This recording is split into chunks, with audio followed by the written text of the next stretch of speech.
শুধু মেডিকেল নয়, ঢাকা বিশ্ববিদ্যালয় সহ যতগুলো বিশ্ববিদ্যালয়ে পোষ্য কোটা সহ বিভিন্ন অযৌক্তিক কোটা রয়েছে সেগুলোকে অতি দ্রুত সময়ের মধ্যে বাতিল করতে হবে।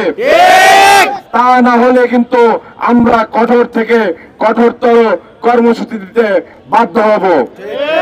সংগ্রামী ভাই এবং বন্ধুগণ, আপনারা শুনেছেন একটু আগে এখানে একজন মেডিকেল ভর্তি ইচ্ছুক পরীক্ষার্থীর কথা, যে 75-এরও বেশি মার্ক পেয়ে এইবার কিন্তু চান্স পায়নি মেডিকেলে, অথচ 41 মার্ক পেয়েও কোটার জোরে চান্স পেয়ে গেছে।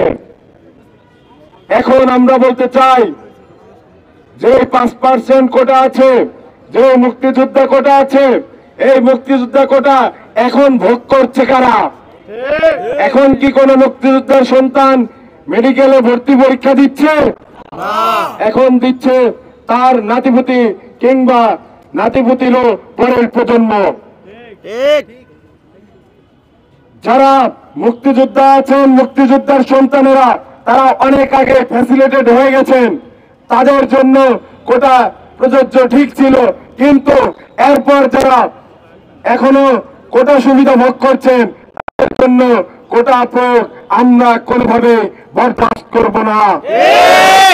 ঠিক এই জায়গায় দাঁড়িয়েই কিন্তু হাসিনা তার যে ডিভাইড এন্ড রুল পলিসি সেটি প্রয়োগ করেছিল।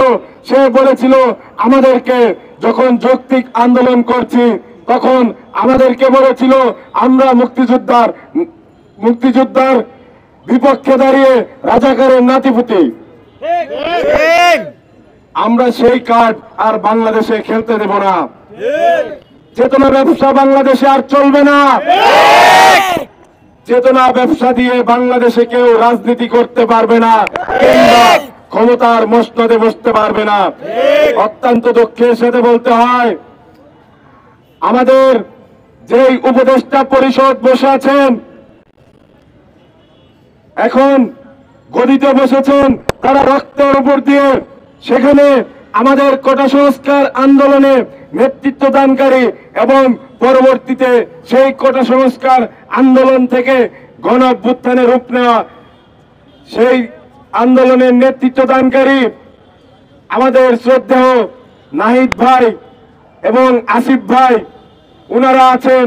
ওনারা থাকতেও আজকে আমাদের এখানে নামতে হলো, এটি লজ্জার এবং পরিতাপের। আমরা বলতে চাই, মেডিকেলের শিক্ষার্থীরা যে দাবি দাওয়া দিয়েছে তা অতি দ্রুত সময়ের মধ্যে মেনে নিন, না হয় আমরা কঠোরতর কর্মসূচি ঘোষণা করব এবং একই সাথে আমরা যে দাবি দাওয়াগুলো দিয়েছি, বিশ্ববিদ্যালয়ের ভর্তি পরীক্ষায় যে অযৌক্তিক কোটা সমূহ আছে সেগুলো বাতিল করতে হবে।